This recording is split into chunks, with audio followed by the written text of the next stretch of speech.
Interest का volume 2 हम बना रहे हैं, तो उसमें आपको इस टाइप के क्वेश्चंस को मैं करवा रहा हूँ। देखो इसमें क्या है कि कुल धन यानी मूलधन दिया हुआ है, 2 वर्ष के लिए ब्याज की दर 5% है, 2 वर्ष के लिए 5% है, 3 वर्ष के लिए क्या है 6% है, तथा अगले वर्षों के लिए 8% है। तो अगले कितने वर्ष है ये दिया नहीं है। फिर लास्ट में हम देखते हैं तो उस धन का 9 वर्ष में, यानी कि हमारा कुल जो समय है वो 9 वर्ष का समय है। कुल जो समय है वो कितने वर्ष का है 9 में है। तो सबसे पहले हमें जो दिया हुआ है वो लिख लेते हैं, यानी कि हमारे पास क्या क्या है, समय दिया हुआ है, समझ में आ गया, और दर दिया हुआ है। जब भी क्वेश्चन में समय और दर दिया हुआ है और मूलधन दिया हुआ है, क्या दिया हुआ है मूलधन, तो मूलधन यानी कि 5000 दिया हुआ है, समझ में आ गया। तो समय कैसे कैसे दे रहा है वो देख लेते हैं। 2 वर्ष है बेटा, ठीक है, और दर कितना इस पर लगा 5% का। फिर कितने वर्ष का है 3 वर्ष का समय है और दर जो है वो 6% है। अब देखो कह रहा है कि कुल 9 वर्ष है, समझ में आ गया। तो कुल 9 वर्ष है, तो 9 में से अगर ये दोनों हम माइनस कर देते हैं, यानी 3 2 5, यानी कि कितना हो गया 4 वर्ष, यानी कि अंतिम वाला 4 वर्ष के लिए लगेगा और उसका कितना दिया है 8%, ये दिया हुआ है। अब पूछ रहा है कि कुल ब्याज क्या होगा। जब भी ऐसे क्वेश्चन हो तो कुल ब्याज यानी सिंपल इंटरेस्ट बराबर हो जाएगा। कैसे निकालेंगे वो देख लो, कितने भी साल का हो। यहाँ पर तो हम लोग 3 बार ले लिए ब्याज, 5 बार ले ले, चाहे 10 बार ले ले, कुछ भी हो जाए। तो P और ब्रैकेट कर लेना, इसमें देखो समय है और दर है। दर को क्या कहते हैं R और समय को क्या कहते हैं T। तो T1 इंटू R1, ठीक है, और उसके बाद plus T2 into R2 plus T3 into R3 dot dot dot, जितना मन दिया हुआ है, जितने बार, 1 बार हो गया, 2 बार हो गया और ये तीसरा बार हो गया, समझ में आ गया। कितने बार भी दिया हुआ रहे सबको इस फॉर्मूले से हम लोग साधारण ब्याज निकाल सकते हैं। अब इसमें देखो 5000, ठीक है, देखो ट्रिक समझ लो और कैसे यूज करना है ना ये भी समझ लो, समझ में आ गया। बहुत डिटेल से भी हम समझा रहे हैं। 2-4 मिनट का टाइम अभी दोगे ना बेटा तो पेपर में 2-4 सेकंड में बनाओगे कि हम कर क्या रहे हैं। तो T1 इंटू R1 यानी कि 2 गुने में 5 दिया हुआ था 5, प्लस 3 गुने में 6, प्लस 4 गुने में 8, ठीक है, 4 गुने में 8 बटे में क्या हो जाएगा 100। बहुत सिंपल तरीके से कर सकते हो। 5000 गुने में 2 बचे 10, ठीक है, 10 प्लस में 3 6 18 प्लस 4 8 32 बटे में 100, ठीक है। अब इसका सिंप्लीफाई आसानी से करो, फटाक से आंसर है आपके पास। गुने में क्या हो जाएगा, ये पूरा मल्टीपल ऐड करोगे तो क्या हो जाएगा 60, 32 18 50 और 10 60 बटे में 100। 2 जीरो से 2 जीरो कट गया। अब मल्टीपल कर दो, आपका 3000 रुपया, यानी ब्याज के रूप में कितना पैसा उसको देना पड़ेगा, तो 3000 रुपया देना पड़ेगा। ऐसे क्वेश्चन को आप सेकंडों में बना सकते हो, समझ में आ गया। शॉर्ट से मैं डाला हूँ, इसी का बना हुआ है, तो वो भी आप इसको क्लियर कर सकते हो। अब एक नेक्स्ट क्वेश्चन मैं ले रहा हूँ, ठीक है।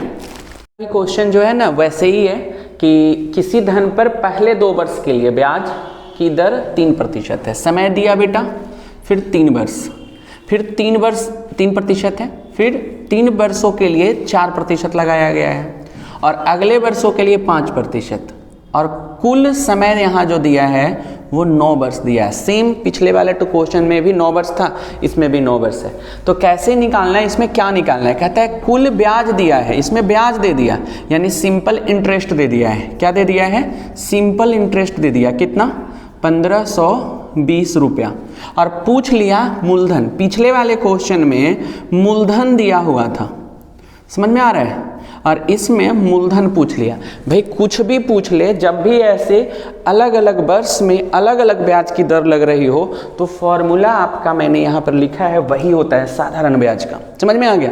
फिर हम देखते हैं, इसी फॉर्मूले पर बना करके मैं आप लोगों को बता रहा हूँ। तो सबसे पहले हमें क्या करना होगा, समय लिख लिया और फिर दर दिया हुआ है, यानी T दिया हुआ है और R दिया हुआ है। तो 2 वर्ष के लिए 2 वर्ष कितना है बेटा इसका ब्याज, तो 3%। फिर दूसरा क्या है बेटा, 3 वर्ष के लिए लग रहा है समझ में आ गया। तो कितने प्रतिशत वार्षिक ब्याज है, तो 4 हो गया। और फिर है कुल कितने वर्ष है, 9 वर्ष दिया हुआ है, तो फिर हमें निकालना पड़ेगा 9 माइनस ये दोनों ऐड करेंगे, है ना, तो ये आ गया 4 वर्ष। ठीक है, अब भाई कितना है, तो 5% के रेट से है। ये कितना है, 5%। आपको बता दिया कि ये 5% हो गया। इसमें क्या है बेटा, एसआई दिया हुआ है, यानी ये दिया हुआ है कितना, 1520 रुपये। मूलधन हमें निकालना है, यानी पी ऐसे ही रह जाएगा। समझ में आ गया। T1 इंटू R1 यानी 2 इंटू 3 प्लस में 3 इंटू 4 प्लस में 4 इंटू 5, क्लियर है लाइनिंग, बटे में 100 हो जाएगा। ठीक है, अब यहाँ पर देख लेते हैं, P 2 3 जा 6 plus 12 plus 20 upon 100 equal to 1520। आ रहा है समझ में। अब इसको बहुत आसानी से आप इसको निकाल सकते हो। क्या हो जाएगा, 1520 गुने में 100 बटे में, अब ये पूरे को ऐड कर दो तो ये आ जाएगा आपका P की वैल्यू। तो ये ऐड करो, 20 प्लस 12 32 प्लस 6 38। समझ में आ गया। अब इसको कटिंग करना है, कटिंग करना है बहुत आसान होता है। 2 से कट कर लेते हैं, 760 और ये आ गया 19। टेबल तो पहले आपको याद करके रखना है कम से कम 30 तक। तो 19 को पढ़ने का कोशिश करो। 19 4 जा 76 होता है, यानी 1 0 आ जाएगा, यानी 40 इंटू 100 यानी 4000 उसका क्या था, प्रिंसिपल था।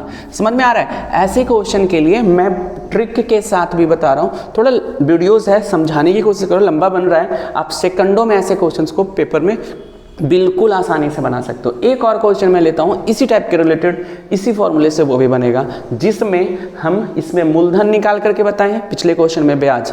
तो अगले वाले में कुछ दूसरा क्वेश्चन लेते हैं, फिर बना करके बताते हैं। लिया हूँ, देखो पहले वाले क्वेश्चन में ब्याज निकालने के लिए मैंने बताया आपको, और दूसरे वाले क्वेश्चन में हमने मूलधन निकालने के लिए बताया, और तीसरे वाले में हम बता रहे हैं मिश्रधन से एक क्वेश्चन लिए हैं। तीनों एक ही रिलेटेड क्वेश्चन है, वॉल्यूम 2 है। देखो कैसे बनाएंगे।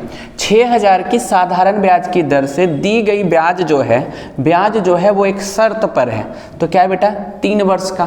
तो इसमें भी वही सेम चल रहे हैं, समय और दर, समय और दर। तो पहला लगा 3 वर्ष के लिए शर्त है क्या, कि 7% का टैक्स लगेगा, जो भी ब्याज का, दो टैक्स हटाओ, ठीक है ना। नेक्स्ट बताएंगे 5 वर्षों के लिए, अगला 5 वर्ष के लिए कितना लग जा रहा है, तो 8%। समझ में आ गया। अब कहता है वर्षों के बाद ब्याज का दर 10% है, यानी उसके आगे के जो वर्ष है ना उसके लिए 10% है। हो तो 10 वर्षों के बाद, तो यहाँ पर समय जो है वो 10 वर्ष कर दिया है, कुल 10 वर्ष। और पीछे जो था वो हमने आपको बताया था, उसमें 9 वर्ष लिखे हुए थे, लेकिन यहाँ पर समय चेंज है, 10 वर्ष।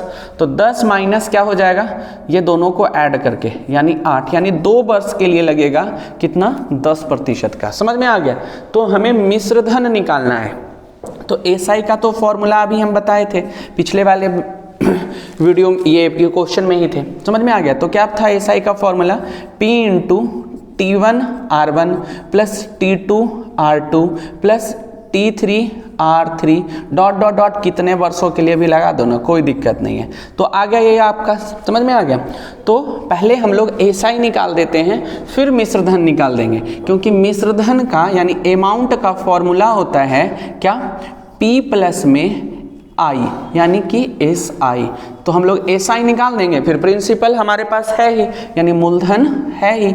मूलधन कितना है इसका, दिया हुआ है 6000 रुपया, ठीक है। तो पहले एस आई निकाल लेते हैं। तो कितना है बेटा, 6000 गुने में T1 R1, यानी क्या हो जाएगा, 3 गुने में 7 प्लस में T2 R2, यानी 5 गुने में 8 प्लस 2 गुने में 10 बटे में क्या हो जाएगा, 100 हो जाएगा। अब देखो 6000 गुने में, अब इसको डायरेक्ट मैं कर देता हूँ जोड़, 3 इंटू 7 कितना आ जाएगा, 21 प्लस में 5 इंटू 8 कितना हो गया, 40 प्लस में 2 इंटू 10 यानी कि 20 बटे में 100, ठीक है। एसआई अभी निकाल रहे हैं हम लोग, ठीक है। एसआई में अब कैसे निकलेगा, 6000 गुने में, अब सारे को ऐड कर दो, 40 और 20 60 और 21 81 81 बटे में 100, ठीक है। अब ये दोनों कट जाएगा, यानी 60 गुने में 81। अब मल्टीपल कर लो फटाक से, क्या हो जाएगा आपका 6 से मल्टीपल कर रहे हैं और 48 और एक 0, यानी कि 4860 रुपया क्या आया है, एसआई आया है। इस क्वेश्चन में एसआई नहीं पूछ रहा है, ब्याज नहीं पूछ रहा है, क्या पूछ रहा है, अमाउंट पूछ रहा है। तो अमाउंट बराबर क्या हो जाएगा, तो 6000 प्लस में आई कितना आ गया 4860, यानी टोटल 10,860 रुपये का मिश्रधन उसे चुकाना पड़ेगा। मिश्रधन क्या होता है, जो धन राशि पर ब्याज लगा होता है, उस ब्याज को संयुक्त रूप से जब लौटाना होता है तो उसे हम लोग मिश्रधन कहते हैं। तो मिश्रधन निकल करके आ गया। मूलधन किसी से कर्ज लिया है वो, और उस पर जो ब्याज लगने के बाद जो पैसा आया है उसको जब हम लोग लौटाते हैं तो मूलधन के साथ ब्याज भी लौटाना है तो उसे मिश्रधन कहते हैं। और ये आपका आ गया है, समझ में आ रहा है। वॉल्यूम 1 2 3 कर करके हम क्वेश्चंस बना रहे हैं। आप साधारण ब्याज के बस 4 वॉल्यूम बनाऊंगा, ये दूसरा वॉल्यूम है, समझ में आ गया। एक भी क्वेश्चन किसी भी पेपर में बैठ जाओ, छोटे पेपर बड़े पेपर, साधारण ब्याज से रिलेटेड क्वेश्चन है, आप आसानी से कर लोगे। आ रहा है समझ में। कुछ अगले आगे भी और भी क्वेश्चंस लेते हैं, ठीक है। क्वेश्चन है, इसको थोड़ा सा दूसरे ट्रिक पर मैं लेकर के आया हूँ। क्वेश्चन भी थोड़ा सा अलग है, धन निकालना है इसमें, है ना। कोई धन साधारण ब्याज से 2 वर्ष में इतना हो जाता है और 5 वर्ष में 1500 हो जाता है। तो इसमें क्या दिया हुआ है पहले ये देख लो। तो समय इसमें भी दिया हुआ है, तो समय लिख लिया मैंने। और क्या दिया हुआ है, देखो कोई धन साधारण ब्याज पर 2 वर्षों में 1200 हो जाता है, ठीक है ना। तो दिया हुआ क्या है ये पहले समझना होता है। साधारण ब्याज उसमें जुड़ा हुआ है, अर्थात वो दिया हुआ है मिश्रधन। क्या दिया हुआ है, मिश्रधन। अब इसको टी और इसको ए कर लेते हैं, तो देख लेते हैं। 2 वर्ष दिया हुआ है बेटा, ठीक है। मिश्रधन कितना है, तो 1200 रुपया हो जा रहा है। फिर कहता है कि 5 वर्ष में वही वाला धन, 5 वर्ष में वही वाला धन उसी ब्याज दर से कितना हो जाता है, 1500 हो जाता है। तो धन निकालना है, तो धन बराबर क्या हो जाएगा, यानी प्रिंसिपल बराबर क्या हो जाएगा, ये थोड़ा सा देख लेते हैं, हम लोग समझ लेते हैं। ये है बेटा A1 और ये है A2 और ये है T1 हो जाएगा और ये T2।